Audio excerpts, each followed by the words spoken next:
आपने गंगा स्नान किया, बद्रीनाथ, केदारनाथ, गंगोत्री, यमुनोत्री आदि सब धामों में आप गए, तीर्थों के जल का पान किया, अनुष्ठान, व्रत, नियम आदि सब किए, और इन सब के करने से जो आपके प्रारब्ध एवं पाप नष्ट हुए। अच्छा, एक और बात कि हमारे व्रत नियम करने से पूर्व के पाप तो नष्ट होते ही हैं,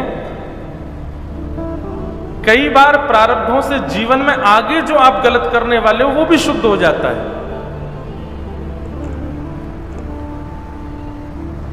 हमारे नियम साधन करने से हम अपने भविष्य में जो करने वाले हैं सब पूर्व निश्चित है, सब पता है सबको।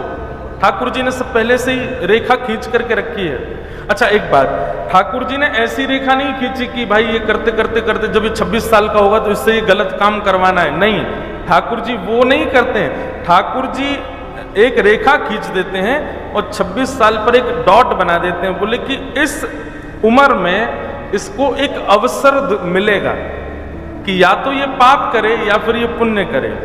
अब ये अपनी बुद्धि से, विवेक से, अपने कर्म से अगर पाप का मार्ग अपनाएगा तो इसकी रेखा आगे से ऐसी होगी, बदल जाएगी। जैसे पटरियां होती हैं रेल की, ऐसे हमारी पटरियां। अब कौन चिल्लाया भाई?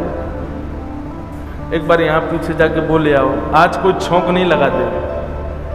हाँ, कहीं पता चले छींक ही मर रही हैं सब लोग। यहां बोल दो कि कथा चल रही है, कोई बोले ना अभी। बोलो पंडरीनाथ भगवान की जय। बहुत सुंदर भाव है यदि ध्यान पूर्वक सुनो तो।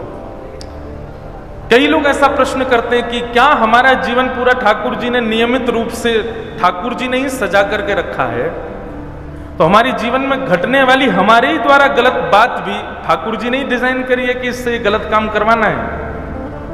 आप कहते हो सब ठाकुर जी करते हैं, तो फिर हमसे जो गलत हुआ होई सोई जो राम रचि राखा। ठाकुर जी केवल एक लाइन ड्रॉ करते हैं हमारे जीवन की, और उसमें किसी किसी वर्ष पर ठाकुर जी एक डॉट बना देते हैं कि अपने बुद्धि विवेक से जब ये इतने वर्ष का होगा तो इसको अवसर मिलेगा पाप करने का, तो इसको अवसर मिलेगा कुछ गलत करने का, तो इसको अवसर मिलेगा कुछ अनहित करने का। अगर इसका बुद्धि विवेक सुदृढ़ नहीं होगा, ये सत्संगी नहीं होगा, गुरु माता पिता की आज्ञा नहीं मानता होगा, तो यहां ये गलत करेगा, और जैसे ही गलत करेगा तो फिर इसका मार्ग दूसरा हो जाएगा, और फिर ये नरक की ओर भी जाए। क्योंकि ठाकुर जी को नरक भी तो बनाया है, वहां पर भी तो व्यवस्था देखनी है, सबका अच्छा ही अच्छा थोड़ी होगा। लेकिन वही व्यक्ति अगर शुद्ध बुद्धि से रहे, वही व्यक्ति यदि शुद्ध विचारधारा, गुरु माता पिता और ग्रंथों की आज्ञा मानता हुआ चले, तो मान लीजिए जैसे 26 वर्ष की आयु में उसको कुछ गलत करना है, लेकिन वो विवेकी है, तो गलत वस्तु का अवसर तो मिलेगा लेकिन वो करेगा नहीं, उससे बचेगा, निकल जाएगा। अवसर सबके जीवन में आता है गलत करने का, अवसर सबके जीवन में आता है भोग भोगने का, अवसर सबके जीवन में आता है दूषित क्रिया करने का। ऐसा नहीं है कि कोई वैष्णव हो या कोई भक्त हो उसके जीवन में कोई गलत अवसर या पाप अवसर नहीं आता, सबके जीवन में आता है। लेकिन वे अपनी मर्यादाओं को समझते हुए, अपने गुरुजन की आज्ञा, अपने माता पिता की आज्ञा, अपने परिवार के एक डेकोरम को समझते हुए उस चीज को नहीं करते हैं, उससे निकल जाते हैं। ऐसे ही पापियों के जीवन में, दूषित कर्म हमेशा करने वालों के जीवन में अवसर आता है सुधरने का, अवसर आता है कुछ अच्छा करने का, अवसर आता है भगवत सन्निधि प्राप्त करने का, लेकिन वो उसको नकार देते हैं, नहीं अपनाते और वैसे ही बने रहते हैं जैसे हैं। जैसे स्कूल में पढ़ते समय अगर एग्जाम में फेल हो जाए, सब लोग इधर देखो, यहां देखो, अब चाहे जो हो, ठीक है, चाहे भूकंप आ जाए, यहां से दृष्टि मत हटाना, मैं भी आपसे नहीं हटाऊं। चाहे आवाज आवे, चाहे झोंक लग जाए, चाहे विसल आवे, चाहे माइक बंद हो जाए, आप मुझे देखो, मैं आपको देखूं। क्या बता रहा था? बहुत अच्छी बात बता रहा था कोई। हाँ, जैसे स्कूल में यूनिवर्सिटी में, कॉलेज में, अगर बच्चा एग्जाम में फेल हो जाए तो उसको अवसर मिलता है ना, री एग्जाम। वो अपना री एग्जाम करके जो उससे गलती हुई उसको सुधारने का उसको अवसर मिल जाता है। ऐसे ही सबको अवसर मिलता है अपने जीवन में, लेकिन उन अवसरों को प्राप्त करने के बाद भी जो नहीं संभलता,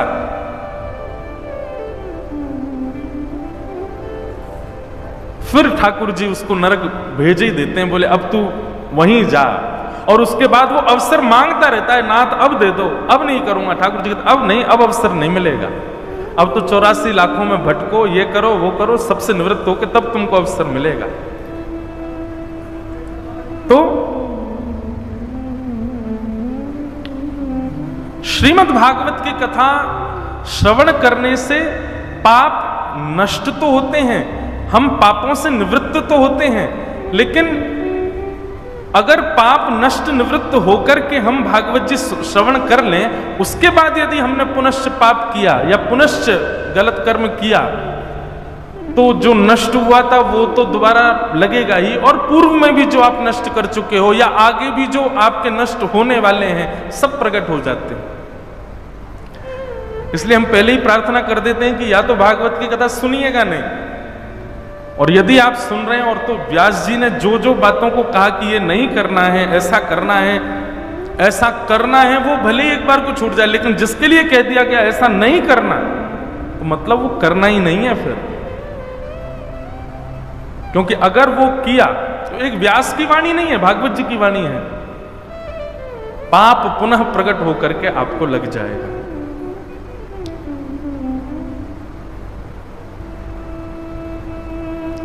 इसलिए भैया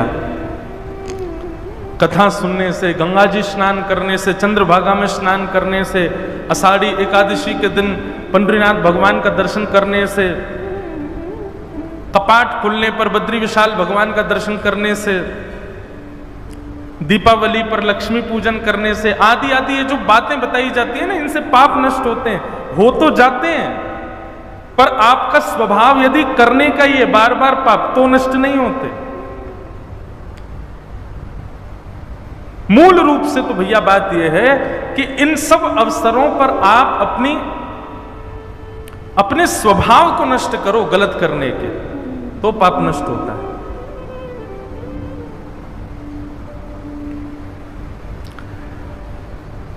तो श्रीमद् भागवत की कथा सुनने से कितने भी पाप जीवन में किए हों, व्यक्ति के सारे पाप नष्ट होते हैं। तभी नारद जी महाराज बोलने लगे, बोले महाराज क्या माता पिता से बैर करने वाला और माता पिता का द्वेष करने वाला, माता पिता से गलत भाव रखने वाला व्यक्ति भी कथा सुनने से पवित्र होता है? क्योंकि माता पिता से बैर करने वाले को तो कहते हैं कि ठाकुर जी के सामने यदि खड़ा हो जाता है ऐसा व्यक्ति जाकर के, तो ठाकुर जी भी मन में विचार करते हैं कि मेरा अभिषेक करके पुनः स्नान कर दो, इसके आने से मैं भी अपवित्र हो गया। मातृ पितृ दोष जिसके चित्त में है, माता पिता से द्वेष जिसके चित्त में है, ऐसे को ठाकुर जी कभी स्वीकार नहीं करते, वो चाहे कितनी भी अनुष्ठान करता हो। और आप कह रहे हो कि भागवत की कथा सुनने से मातृ पितृ दोष से युक्त व्यक्ति भी ठीक हो जाता है। तब सनत कुमारों ने कथा सुनाते हुए कहा, सुनो हम तुम्हें एक कथा सुनाते हैं। तुंगभद्रा नदी के तट पर एक आत्मदेव नाम के ब्राह्मण रहते थे। धुंधुली नाम की उनकी एक पत्नी थी, कोई संतान नहीं थी, और संतान ना होने के कारण वो बड़े विचलित रहते थे।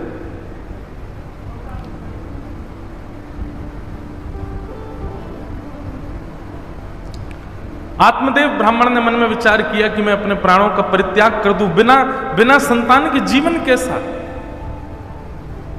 बंधु एक बात सुनिएगा,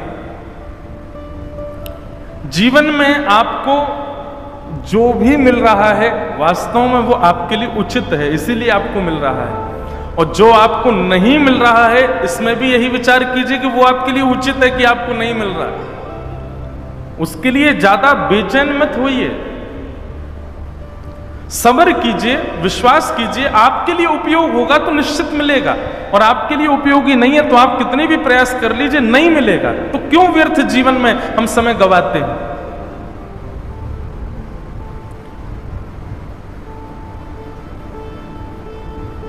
और कभी भी किसी भी वस्तु के न मिलने पर मैं अपने प्राणों का परित्याग कर दूं, आत्महत्या कर लूं, या इस प्रकार की भावना तो चित्त में कभी नहीं आनी चाहिए।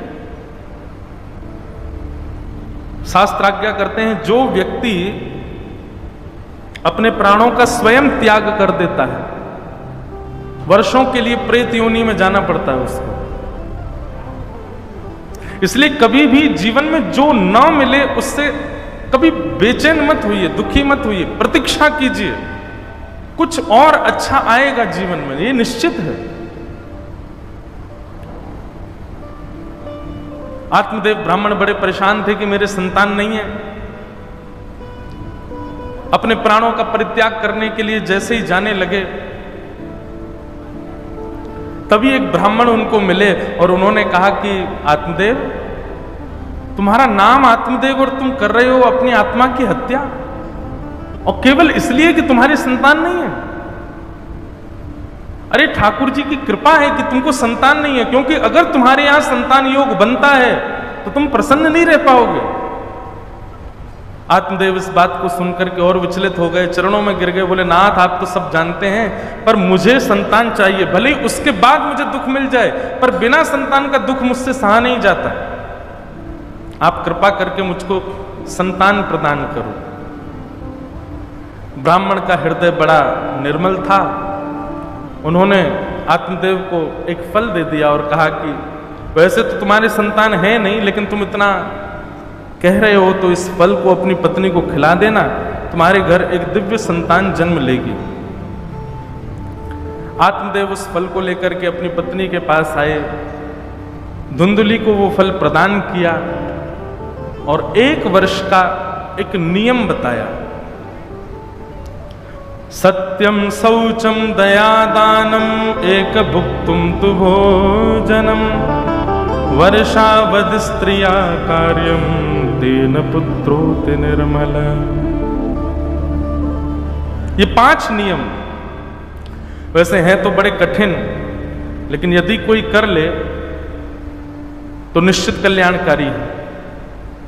सत्यम, जैसे ही मां को पता चले कि अब गर्भ में बालक है,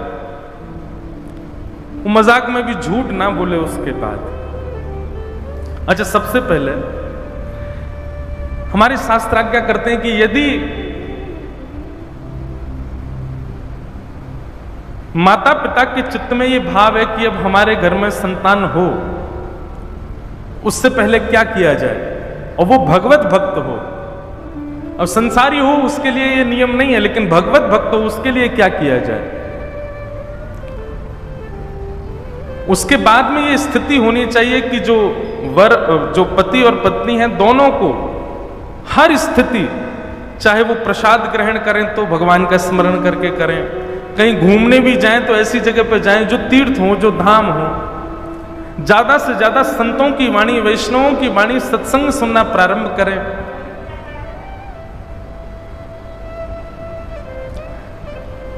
अपनी दिनचर्या में जितना ज्यादा हो सके भगवत स्मरण करें। इस प्रकार के नियमों का पालन करते हुए और हरि को प्रणाम करके कि नाथ, हमें आपके भक्त की कामना है, संतान वंश वृद्धि के लिए या फिर धन वृद्धि के लिए, आदि आदि वृद्धि के लिए हो, ऐसी हमारी कामना नहीं है। हमारी कामना केवल यह है कि जो भी संतान हो वो आपका हरि भक्त हो, आपका चरण सेवक हो।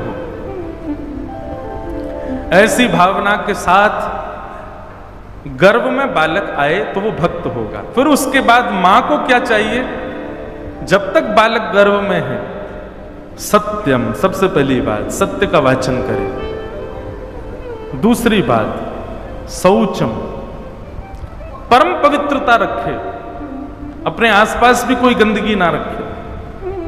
सत्यम शौचम, तीसरी बात दया, सब पर दया करे, शत्रु भी आ जाए उस पर भी दया करे। सत्यम, शौचम, दया और चौथा दानम। नित्य दान करे, अन्न दान, धन दान, वस्त्र दान, जो भी दान कर सके। जब तक बालक का जन्म ना हो तब तक नित्य दान करे। सत्यम, शौचम, दया, दानम और पांचवा और अंतिम एक भुक्तुम तु भोजनम। पांचवा थोड़ा कठिन है, लेकिन अब इसके लिए तो वैद्यों से, डॉक्टरों से, घर के लोगों से पूछ ले। एक भुक्तुम तु भोजनम। बाह्य भोजन जो है वो एक ही बार ही पावे, मतलब सामान्य भोजन। उसके अलावा फलाहार और भगवत प्रसाद ही ग्रहण करे। यदि ये पंच नियमों का पालन कोई मां करे, तेन पुत्रोत निर्मल, शास्त्र आज्ञा करते हैं उसका बालक निर्मल होगा। और शास्त्र क्या, श्रीमद् भागवत जी में महात्मा कहते हैं कि उसका बालक निश्चित ही भगवत भक्त होगा।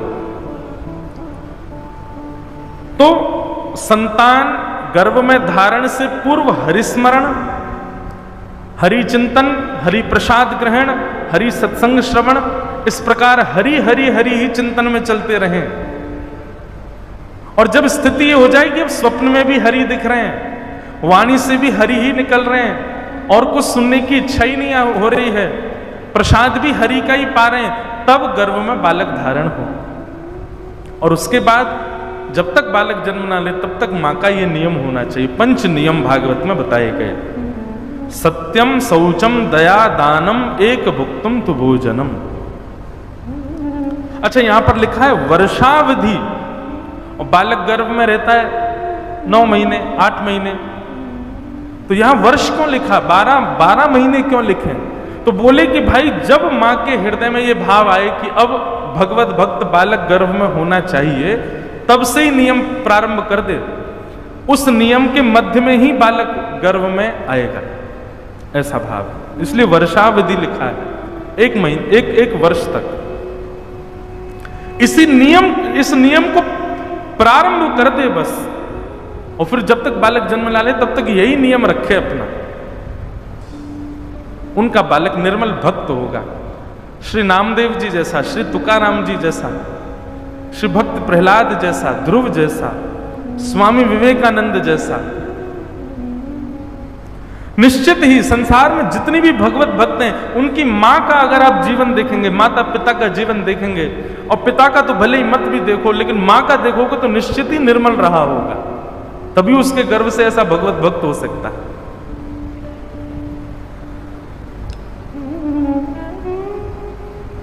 एक चीज हमने देखी है, अनुभव की है, भाई लोगों के कर्म, भाई लोगों की भक्ति, भाई लोगों के जप तप नियम अनुष्ठान, उनका फल घर में कम लगता है। माताओं के नियमों का, माताओं के कर्मों का, माताओं के भावों का फल ज्यादा लगता है बच्चों को, परिवार के लोगों को। भाई लोगों का भजन तो इतना नहीं लगता संसार परिवार में, उसके पीछे कारण है। जितने भी भाई लोग हैं ना, मतलब मैं भी, पुरुषों के ऊपर 3 ऋण हैं, देव ऋण, ऋषि ऋण और पितृ ऋण। ऋण मतलब लोन, हमारे ऊपर लोन चल रहे हैं बहुत सारे। इसलिए हम कुछ भी करते हैं ना, यज्ञ अनुष्ठान जब तक, अच्छा सब में प्रायोरिटी भी पुरुषों को ही दी गई है। यज्ञ कौन करेगा? पुरुष करेगा। शालिग्राम भगवान की सेवा कौन करेगा? पुरुष करेगा। अनुष्ठान कौन करेगा? पुरुष करेगा। ये कौन करेगा? पुरुष करेगा। सब में पुरुषों को आगे रखा गया। इसको गलत भाव में माताएं ले जाती हैं, हमको प्रायोरिटी नहीं, पुरुषों को इस सब चीज में आगे क्यों? हमको जनेऊ पहनने के लिए मना किया जाता, पुरुष ही क्यों पहनेंगे? शालिग्राम भगवान की सेवा पुरुष ही क्यों करेंगे, हम क्यों नहीं कर सकते? भगवान की सेवा, भगवान को स्पर्श पुरुष ही क्यों करेंगे, हम क्यों नहीं कर सकते? सब चीज में माताओं की बड़ी शिकायत रहती है। देखो पहली बात, अरे पोंछा लगाने की बात आ जाए, अभी हॉल में पोंछा लगाना है और 4 लोग हैं और उनमें से 2 को ही चुना जाए कि भाई तुम दोनों लगाओ, तो बैठे हुए दोनों को खुश होना चाहिए कि दुखी होना चाहिए? बताओ। खुश होना चाहिए ना, बढ़िया इनसे लगवाओ, हमको आराम करने दो। कोई भी काम करने के लिए जिसको कहा जाता है, जिस परिश्रम जिसको करने के लिए कहा जाता है, वो परिश्रम करे। बाकी के खाली बैठे लोग तो खुश होते हैं ना कि ठीक है हमको नहीं करना पड़ेगा, ये कर तो रहा है। तो माताओं को तो प्रसन्न होना चाहिए कि उनको इतनी ज्यादा व्यवस्था नहीं दी जाती है। मत देखो इधर देखो, हमने कहा ना कि भूमि हिल जाए, तो आज परीक्षा है, ये परीक्षात्मक कथा चल रही है हमारी।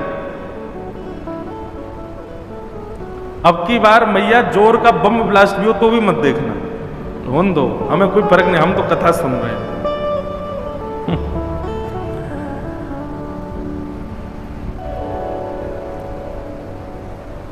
लो, आपके चक्कर में मैं भूल जाता हूं क्या सुना रहा था, क्या बता रहा था। हाँ, तो पुरुषों के ऊपर ऋण रहता है, देव ऋण, पितृ ऋण, ऋषि ऋण, 3 प्रकार के ऋण हैं हमारे ऊपर। इसलिए हम कुछ भी करते हैं ना, हमने यज्ञ किया, अनुष्ठान किया, शालिग्राम जी की सेवा की, पंडरीनाथ भगवान की सेवा की, जप किया, नियम किया, तो वो हमारा ऋण ही इतना हमारे ऊपर चढ़ा हुआ है कि वो वहीं खटता रहता है, वहीं लगता रहता है, हमको मिल ही नहीं पाता उसका कोई भी फल। लेकिन माताएं बहनों पर कोई ऋण नहीं है, वो कुछ भी पुण्य करती हैं ना, और वे पुण्य करके जब उसका फल लेती हैं तो पूरा पूरा फल उनको मिलता है। अब माताएं बहनें जिसको चाहें वो फल दे सकती हैं। अगर अपने पुत्र को चाहें तो वो फल पुत्र को मिल जाता है, वो फल पति को मिल जाता है, बेटी को मिल जाता है, पूरे परिवार को मिल जाता है। अधिकतर माताओं के द्वारा किया गया भजन पूरे परिवार को मिलता है, भाइयों के द्वारा किया हुआ नहीं मिलता। हाँ, वो बात अलग है कि एक स्थिति आई कि वो भाई जो है वो अपने जीवन के सारे ऋणों से उऋण हो गया, तब ऐसा होता है कि उसका फल परिवार को लगने लग जाए।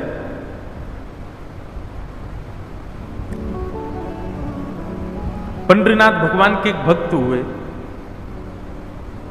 उनका नाम था श्रीनिवास। क्या नाम था? पुर्याधनाश्री। बाद में उनका नाम पड़ गया था पुरंदर दास। क्या नाम पड़ा? इसलिए कीर्तन जब होता है तो श्री पंढरपुर में गाते भी है, पुरंदराचा विठ्ठल विठ्ठल विठ्ठल विठ्ठल पांडुरंग विठ्ठल। तो श्रीनिवास नाम के भक्त हुए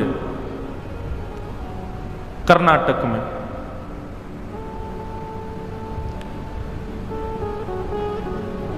उनकी पत्नी का नाम लक्ष्मी था, लक्ष्मीबाई, और मूल रूप से भी वो लक्ष्मीपति ही थे। इतना धन था उनके पास, इतने धनवान, अरब खरबपति थे। लेकिन एक बात आपको कहें, बुरा नहीं मानिएगा अगर कोई यहां बहुत बड़ा लक्ष्मीपति बैठा हो,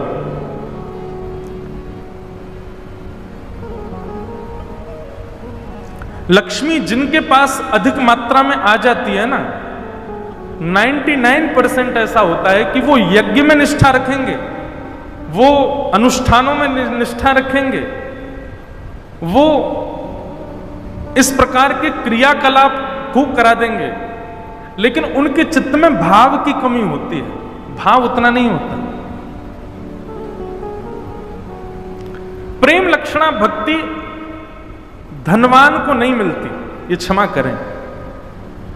प्रेमी भक्त जितने ठाकुर जी के मिलेंगे, वो बात अलग है कि कोई मीराबाई जैसी कोई एकाधी ऐसे निकलते हैं कि जो राजघराने में होते हुए भी ठाकुर जी के परम भक्त हो जाते हैं। नहीं तो वैभव जब चारों ओर होता है ना, ठाकुर जी की प्रेम लक्षणा भक्ति चित्त में नहीं आ पाती।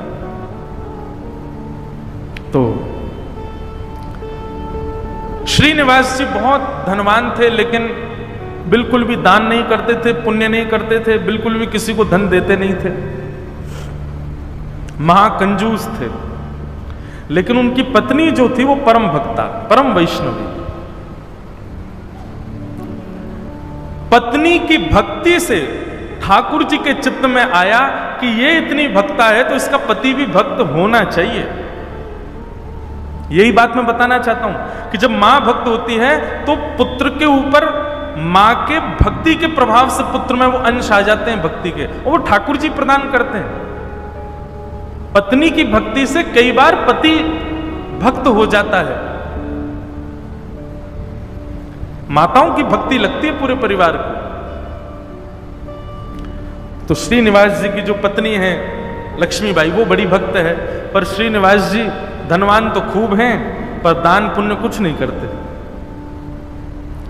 ठाकुर जी के मन में आया कि लक्ष्मीबाई तो इतनी हमारी भक्त है, इसका पति श्रीनिवास भी हमारा भक्त होना चाहिए। तो ठाकुर जी एक दीनहीन से ब्राह्मण का रूप बना करके एक सामान्य से बड़े अति दीन ब्राह्मण का रूप बना करके श्रीनिवास जी की दुकान पर आ गए। उनका बढ़िया कुछ व्यापार था, वहां पहुंच गए। श्रीनिवास जी बोले, कहिए विप्र देवता, क्या सहायता करें आपकी? बहुत ध्यान से सुनिएगा। भगवान दीन इनसे ब्राह्मण बन के गए, बोले देखिए आप तो नगर सेठ हैं, आप पर तो इतना धन है, आपका तो इतना बड़ा व्यापार है, मेरे बालक का जनेऊ संस्कार यज्ञोपवीत होना है, मुझ पर ज्यादा धन नहीं है। यदि आप मेरी थोड़ी सी सहायता कर देंगे तो मैं अपने पुत्र का जनेऊ संस्कार कर दूंगा। श्रीनिवास जी ने मन में विचार किया, बोले कि आज इसकी सहायता कर दी तो कल कहेगा बेटे का ब्याह है, उसके लिए कर दो, फिर उसमें कर दूंगा, कहेगा बेटे के बेटा हुआ, उसमें सहायता कर दो। ये लगा ही रहेगा, एक बार सहायता कर दूंगा तो हमेशा के लिए इसके द्वार खुल जाएंगे, आता ही रहेगा कुछ ना कुछ मांगने। तो श्रीनिवास ने कह दिया, आज मैं बहुत व्यस्त हूं, आप कल आ जाना। जैसी आज्ञा। दूसरे दिन फिर से ठाकुर जी आ गए, दीन इनसे ब्राह्मण, बोले आपने आज बुलाया था, आप कुछ सहायता कर दीजिए। अब वो अपना काम वाम इधर उधर करने लगा, दिखाने ऐसे लगा कि बहुत व्यस्त है। श्रीनिवास जी फिर बोले, आप कल आइएगा, मैं आज भी बहुत व्यस्त हूं, मैं कल आपसे मिलूंगा। ठाकुर जी बड़े दीनहीन, बड़े सरल, जैसी आज्ञा, मैं कल आ जाऊंगा। फिर चले गए। तीसरे दिन फिर ठाकुर जी आ गए। श्रीनिवास बोला, ये तो रोज आ जाता है, क्या करूं इसका? श्रीनिवास जी ने बाहर कुछ 2-3 बालक बैठा दिए, बोले जैसे ही ब्राह्मण आता देखिए मुझे बता देना, मैं कहीं भाग जाऊंगा, मैं मिलूंगा ही नहीं इसको। रोज कल कल कल करते करते 3 महीने बीत गए। अब तो ऐसी स्थिति हो गई कि जैसे ही ब्राह्मण आता दिखता, श्रीनिवास कहीं से भाग जाता और सबको ये बोल देता, इसको बोल देना है ही नहीं, चले गए कहीं बाहर। कब आएंगे? बोले 2 महीना बाद आएंगे। 2 महीना की तो छुट्टी मिले। ठाकुर जी बोले, मैं 2 महीना प्रतीक्षा कर लूंगा, 2 महीने बाद आ जाऊंगा। और ठीक उस तिथि के 2 महीना बाद ठाकुर जी फिर आ गए। अब कोई हम आप जैसा व्यक्ति होता तो फिर अपना स्वाभिमान देखता, अरे क्या रोज रोज इसके द्वार पर जाना। लेकिन वो तो ठाकुर जी है ना, ठाकुर जी को स्वाभिमान थोड़ी रहता है, ठाकुर जी को तो ये इस पर कृपा करनी है मुझे। वो तो ढीठ बन जाते हैं। और ढीठ भी नहीं, हमारे ब्रज में तो ऐसा विनोद में कहते हैं, ठाकुर जी महाढीठ बन जाते हैं। एक बार एक भक्त की कथा आती है कि उससे सब लोग कहते थे गंगा जी स्नान करने जाओ। वो गंगा जी इसलिए नहाने नहीं जाता था कि वहां पंडित पुजारी पकड़ लेंगे, कहेंगे दक्षिणा दो, वो दक्षिणा नहीं देनी पड़े, इसलिए गंगा जी नहीं नहाता था। पत्नी ने एक दिन कहा, मैं भोजन नहीं बनाऊंगी और मैं मायके चली जाऊंगी अगर आप गंगा स्नान करके नहीं आए तो गंगा स्नान करने गया तो साधारण घाटों पे नहीं गया, उस घाट पे गया जहां पर शव जलाए जाते हैं। वहां पे पंडित पुजारी होते ही नहीं है। बोले वहां नहाऊंगा तो कोई नहीं आएगा। कंजूसों की भी। अच्छा, एक और चीज, हमने कई भक्तों के चरित्र देखे, कंजूसों से भी ठाकुर जी की बड़ी मैत्री है। दान पुण्य करने वाले तो ठाकुर जी के हैं ही, लेकिन जो कंजूस होते हैं ना, ठाकुर जी उनका भी पीछे छोड़ते नहीं है, कैसे ना कैसे भी करके उनका पैसा निकलवाते ही है। ये किसी अन्य भक्त की कथा है कि वो फिर मरघटा में गया, शमशान के घाट पर जाकर के जैसे ही डुबकी लगाई और डुबकी निकाल लगा के बाहर आया तो ब्राह्मण का वेश धारण करके ठाकुर जी आ गए। आइए आइए यजमान, जय हो, बड़े दिनान में देखो। बोले तुम यहां भी आ गए? बोले हम तो सब जगह रहते हैं। लाओ लाओ भैया, आज हमारी सुबह से किसी ने तिलक बिलक नहीं किया, लाओ चलो कुछ दक्षिणा दो। वो कथा बड़ी लंबी है, बड़ी प्रसिद्ध भी है। उसने कहा घर आ जाना, तो ठाकुर जी घर पहुंच गए। पत्नी ने कहा बाहर ब्राह्मण खड़ा है, उसको दक्षिणा देनी है। कंजूस व्यक्ति बोला, बोले उनसे कह दो आज बीमार हैं, कल आ जाएगा। पत्नी ने जाके कह दिया, बोले हमारे पतिदेव तो बीमार हैं। बोले यजमान बीमार हो गया, मैं तो यहीं बैठ करके उसका अनुष्ठान करूंगा, जब तक ठीक नहीं हो जाएगा अनुष्ठान करता रहूंगा। ठाकुर जी भारी जपमाला लेकर के बैठ गए। पत्नी ने अंदर जाके बताया, बोले वो तो बाहर अनुष्ठान कर रहे हैं, तुम ठीक हो जाओ तब जाएंगे। मन में विचार करने लगा, बोले जाएगा नहीं, सुनो बाहर जाके उसको कह दो पतिदेव तो पधार गए, भगवत धाम चले गए। पत्नी बोली 1 रुपया ही तो देना है, दे दो जाके। बोले क्यों दे दो, तुमको क्या पता कितनी मेहनत से कमाया जाता है, मना कर दो, कह दो पधार गए वो तो। पत्नी बेचारी थोड़ी रोती रोती सी गई, बोले आप अब चले जाओ, पतिदेव तो पधार गए। ठाकुर जी बाहर ब्राह्मण बन के बैठे। ठाकुर जी बोले मेरे यजमान पधार गए, अंतिम संस्कार मैं करा के जाऊंगा, मेरे यजमान है, उनकी शव यात्रा में जाऊंगा, उनकी अर्थी मैं बनवाऊंगा, चिता में लकड़ियां मैं लगवाऊंगा, अपने हाथ से अपने हाथ से 1-1 लकड़ी रखवाऊंगा, और मैं वेद मंत्र बोलूंगा, मेरे मंत्रों के उच्चारण से उनके अग्नि संस्कार होगा। मुझे नहीं चाहिए दक्षिणा, आप मत देना मुझको, अब मैं मुफ्त में उनका संस्कार करा के जाऊंगा। पत्नी दौड़ी दौड़ी गई, बोले 1 रुपया निकाल के दे दो, वो तो संस्कार कराने को तैयार है तुम्हारे।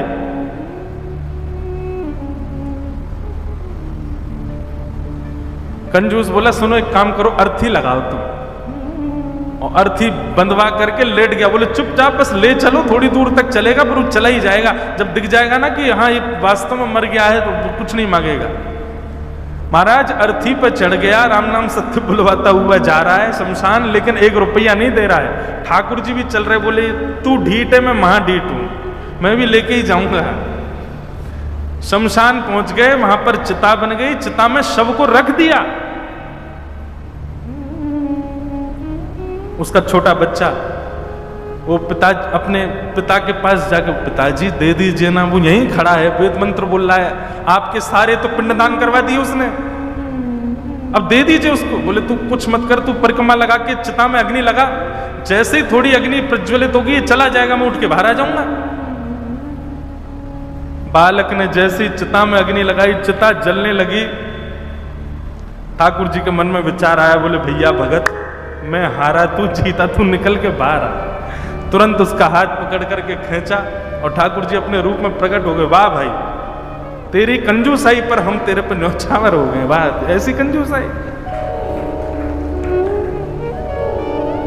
ऐसे अद्भुत अद्भुत भक्त हुए ठाकुर जी के। तो ऐसे ही थे ये श्रीनिवास।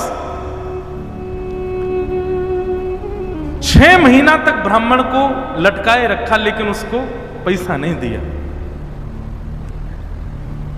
लेकिन रोज आकर के बैठ जाएं ठाकुर जी, तो बोले मेरे बेटे का यज्ञोपवीत होना है, कुछ दे दीजिए। श्रीनिवास ने कहा इससे बचने का कोई और उपाय ढूंढना पड़ेगा।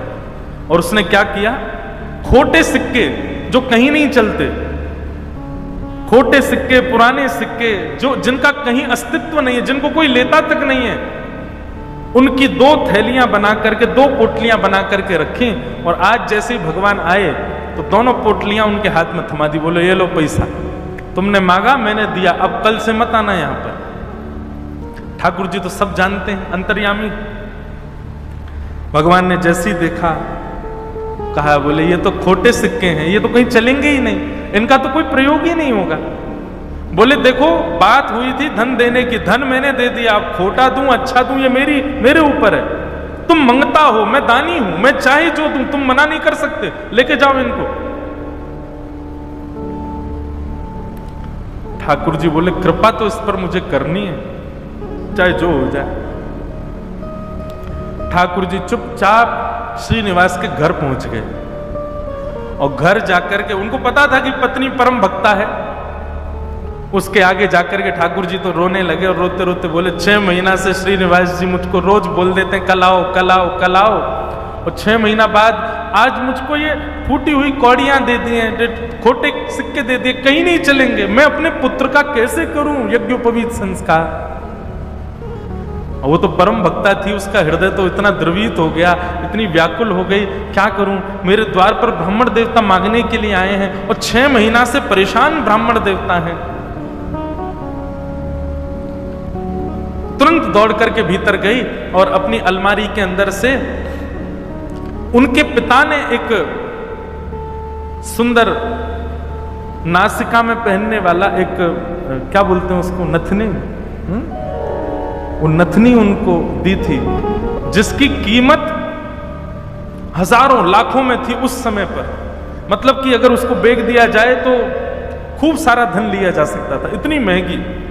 अंदर तिजोरी के अंदर वो छुपा करके रखी थी श्रीनिवास ने ही।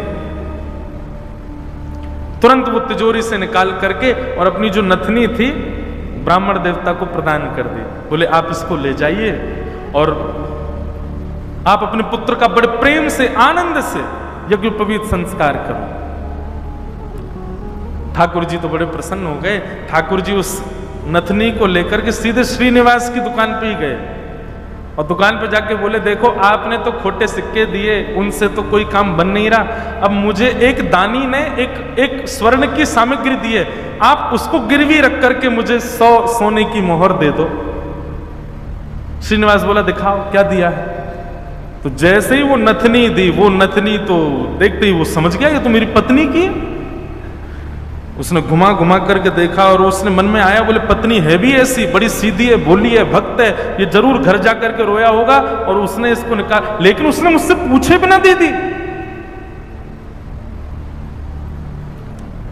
श्रीनिवास ने कहा ठीक है मैं देता हूं, रुको। भीतर गए और अपनी दुकान की तिजोरी में ले जा करके वो नथनी श्रीनिवास ने रख दी और बाहर आकर के कहा अभी मुझ पर मोहर नहीं है, आप कल आइए, कल 100 सोने की मोहर लेकर के जाइएगा मुझसे। भगवान बोले कल दे देंगे ना आप? बोले पक्का दूंगा, मैंने आपकी रख ली ना, नथनी अपने पास रख ली, सोने की मोहर कल दूंगा, अभी जाओ। ठाकुर जी तो वहां से चले गए। श्रीनिवास क्रोध में तिलमिलाता हुआ, आंखें लाल पड़ी, चेहरे का ताम्रवर्ण हो गया, घर पहुंचा अपने। घर में जाती चिल्लाने लगा कहां हो, बाहर आओ निकल करके। पत्नी दौड़ी दौड़ी आई, क्या हुआ क्या हुआ? बोले सुनो, तुम्हारे पिता ने जो तुमको नथनी प्रदान की थी बड़ी बहुमूल्य, उसमें बहुत सारे रत्न लगे हैं, बहुत सुंदर एक हीरा लगा, जरा लेके तो आना, मुझे देखनी है वो। अब पत्नी घबराने लगी, बोली वो तो मैंने ब्राह्मण को दे दी और श्रीनिवास अपनी तिजोरी में रख करके आए थे। इधर उधर घूमने लगा और बार बार पूछे कहां है नथनी, जल्दी लेकर के आओ। पत्नी घबरावे, थोड़ी देर में बोला यदि तुम लेकर के नहीं आई तो तुमको जीवित गाड़ दूंगा मैं, तुम्हारी मृत्यु कर दूंगा मैं, जल्दी लेकर के आओ, भीतर जाओ। श्रीनिवास का क्रोध देख करके जो लक्ष्मीबाई उनकी पत्नी थी वो कक्ष के भीतर गई, अंदर से किवाड़ लगा करके खूब रुदन करने लगी, स्मरण करने लगी, हे जगतनाथ, हे प्राणनाथ, मैंने अपराध किया है कि मैंने अपने पति से बिना पूछे घर की सामग्री किसी को दे दी, पर वो किसी दरिद्र व्यक्ति को तो नहीं दी, किसी गलत स्थान पर तो नहीं दी। एक ब्राह्मण बेचारा केवल अपने परिवार का पालन करने के लिए कुछ मांग रहा है, 6 महीने से परेशान था, उसको यदि मैंने दी, इसमें भी आपकी सेवा का भाव रखा मैंने, क्योंकि मैंने सुना है कि ब्राह्मण आपके मुख हैं। कोई ब्राह्मणों की सेवा करता है तो वो आपके मुख की सेवा के समान होता है। मुझसे अपराध तो हो गया है नाथ, लेकिन मैंने तो आपकी सेवा के लिए किया है।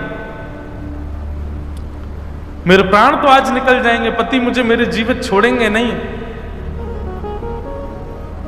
लेकिन मैं उनके हाथों मर करके उन पर दोष लगे ऐसा नहीं करूंगी, मैं स्वयं अपने प्राण त्याग दूंगी।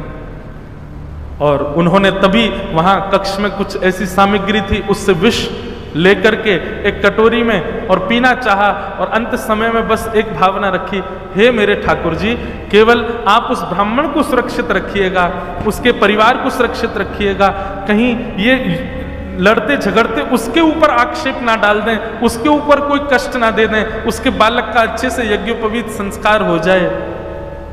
मेरी बस यही प्रार्थना है।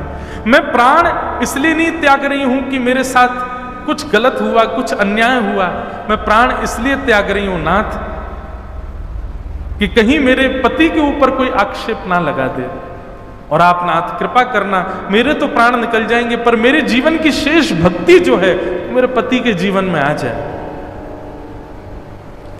ऐसा कहते ही जैसे ही विष मुख के पास लेकर के पान करने लगी लक्ष्मीबाई, तभी एक खनक जैसी हुई, एक आवाज जैसी आई। नेत्र खोल करके देखा तो जो नथनी थी उनकी वही ऊपर से गिरी है उस विष की भरी हुई कटोरी में। नेत्र खोल करके देखा तो ये तो वही नथनी है, ये तो मेरी नथनी है, ये यहां कैसे आ गई? ठाकुर जी को बार बार धन्यवाद कहने लगे। निश्चित ही श्री ठाकुर जी ने कृपा करके ये मुझे प्रदान कर दी। तुरंत उस पात्र को दूर रख करके नथनी हाथ में लेकर के, भगवान पर विश्वास तो उनका था ही, प्रसन्न मुद्रा में द्वार खोल करके बाहर आई और बाहर आकर के श्रीनिवास जी को दिखा दी, लीजिए ये लो नथनी। अब यहां श्रीनिवास का दिमाग घूम गया। बोले नथनी तो मैं अपनी तिजोरी में रख करके आया हूं, ये अंदर से कैसे निकाल के लिए? उसने नथनी पकड़ी, बोले ये तुम्हारी है ना? बोले हाँ मेरी है, देखिए ना वही हीरा है, वही रत्न है, वही स्वर्ण है। श्रीनिवास बोला हाँ है तो वही। वो कुछ नहीं, बात ही नहीं करी, नथनी लेकर के सीधा अपनी दुकान पर गया और दुकान पर जाकर के तिजोरी जो कि यथावत जैसे ताला आदि लगा के गया, जनेऊ में चाबी फंसा रखी थी, चाबी निकाल करके जैसे ही तिजोरी खोली और तिजोरी खोल करके भीतर देखा तो जिस तिजोरी में नथनी रखी थी वो वहां थी ही नहीं। श्रीनिवास तो व्याकुल हो गया, बोले ये कैसे संभव हो सकता है? वो तो घर गया, घर जाकर के पत्नी से कहने लगा, बोले मुझे सब सत्य बताओ, मुझे पता है कि ये नथनी अंदर नहीं थी, लेकिन मुझे सत्य जानना है कि ये अंदर आई कैसे। मैं तुम्हारे हाथ जोड़ता हूं, मुझे सत्य बताना। तब पत्नी ने सारा वृत्तांत बताया। बोले एक ब्राह्मण 6 महीने से आपकी दुकान के चक्कर लगा रहे थे, आपने उनको कुछ नहीं दिया, वही मेरे पास आए तो मुझे कुछ नहीं मिला तो मैंने वो नथ उनको प्रदान कर दी, बस मैंने उनको प्रदान की थी। अब आपको कैसे इसका पता चला ये नहीं। तो फिर आगे श्रीनिवास ने बताया, बोले ब्राह्मण मेरे पास आए और मेरे पास आके नथनी को उन्होंने गिरवी रखा, 100 सोने की मोहर मांगी थी, मैंने कल आने के लिए उनको कहा, मैंने तिजोरी में रखी, लेकिन तुम्हारे पास कैसे आई अंदर? पत्नी ने बताया, बोले जब आप बहुत क्रोध करने लगे तो भीतर जाकर के मैं विष पान करने की योजना बना रही थी, और जैसे ही मैंने विष अपने मुख से लगाया तभी खनक करके आवाज आई और जिस पात्र में विष था उसमें नथनी अपने आप आकर के गिर पड़ी। ये बात सुनते ही श्रीनिवास रुदन करने लगे, रोने लगे, और रुदन करते करते उनको वो बार बार ब्राह्मण की छवि दिखाई देने लगी और बार बार उसकी छवि में ठाकुर जी का रूप दिखने लगा। वो स्मृति आने लगी कि जब मैं कह देता था कल आ जाना तो बेचारे ऐसे हाथ जोड़ करके, ठीक है बाबूजी मैं कल आ जाऊंगा, पर कल आप दे देंगे ना मेरे पुत्र का यज्ञोपवीत होना है। ये सारी स्मृति श्रीनिवास के चित्त में उठने लगी और ये विश्वास प्रगाढ़ हो गया कि ये सामान्य ब्राह्मण नहीं थे, साक्षात ठाकुर जी थे। और ये ठाकुर जी अनुग्रह करके मुझसे दान कराने के लिए आ रहे थे। अरे दान क्या कराने आ रहे थे? मेरे आगे हाथ जोड़ करके मांगने के लिए आ रहे थे। मैं जप नहीं करता, तप नहीं करता, संध्या नहीं करता, साधना नहीं करता, और मेरे द्वार पर ठाकुर जी आकर के ऐसे खड़े हो जाते थे भिक्षुक के भांति कि कुछ दे दो।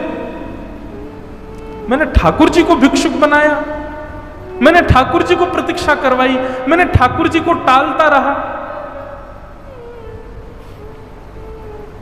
अपनी पत्नी के चरण पकड़ लिए, बोले तुम्हारी भक्ति किस योग्यता है? मैं तो घोर नास्तिक हूं, मैंने तो अपने जीवन में कुछ भी अच्छा नहीं किया। ये तुम्हारी भक्ति का प्रभाव कि ठाकुर जी मुझ पर अनुग्रह करने के लिए आ रहे हैं।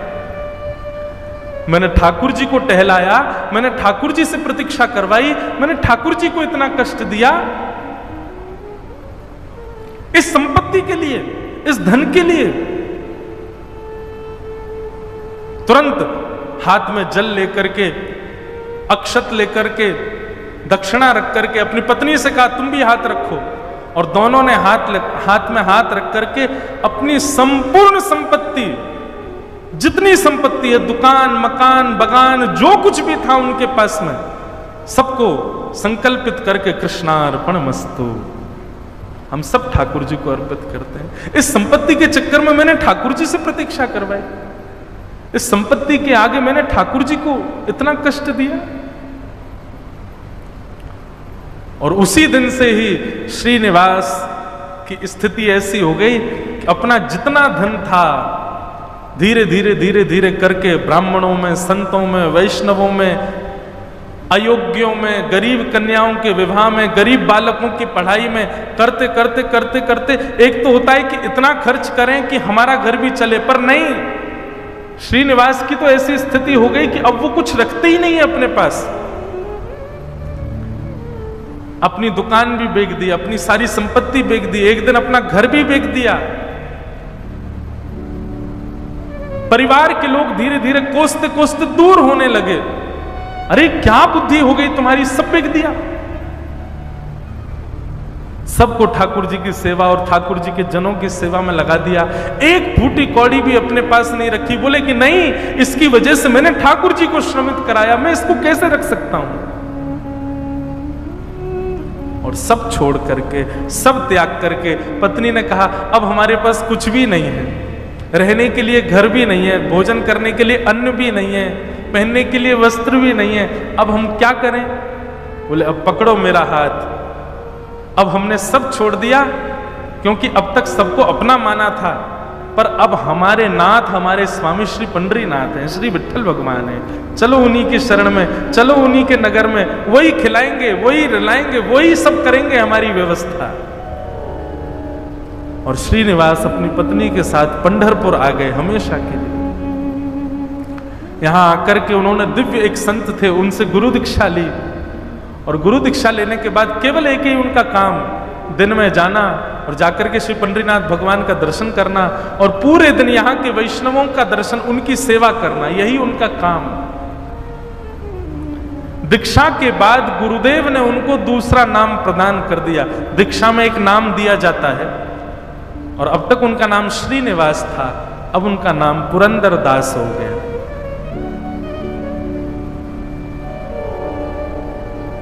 श्री पुरंदर दास चंद्रभागा नदी के तट पर बैठे रहते, दिन भर विट्ठल विट्ठल विट्ठल विट्ठल विट्ठल बस चिंतन करते और उस स्वरूप का ध्यान करते जो ब्राह्मण रोज अपने हाथ फैला करके दुकान पर आता था। 4 लोगों को बैठ करके बताते कि मेरी दुकान पर कैसे ठाकुर जी आते थे, और मैं नालायक, मैं दुष्ट प्राणी, मैं रोज उनसे कहता था कल आ जाना, कल आ जाना।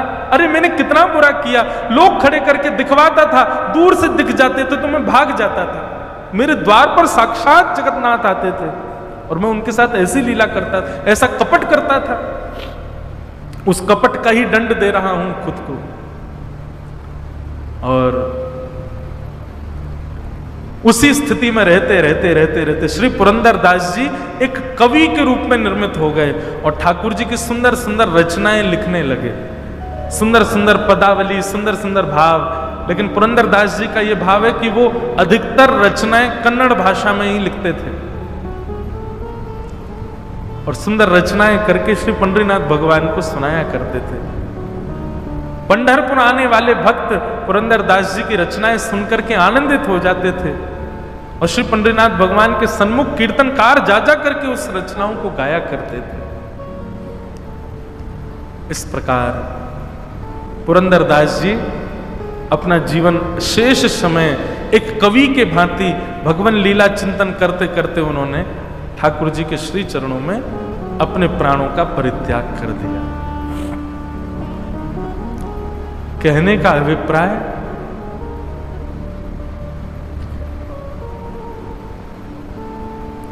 ये देखा जाता है अधिकतर कि घर में यदि माताएं बहनें भक्त स्वरूपा हैं, उनके चित्त में यदि भक्ति है तो उनकी भक्ति का प्रभाव पति पर, पुत्र पर, पिता पर और घर के जो सदस्य हैं उन पर पड़ता है और उन्हीं के भक्ति के प्रभाव से सब सुखी होते हैं। जिस प्रकार लक्ष्मीबाई की भक्ति के प्रभाव से श्रीनिवास परम भक्त हुए और परम भक्त होकर के श्री ठाकुर जी के चरणों को प्राप्त हो गए, ऐसे श्री पुरंदरदास जी को हम बारंबार प्रणाम करते हैं।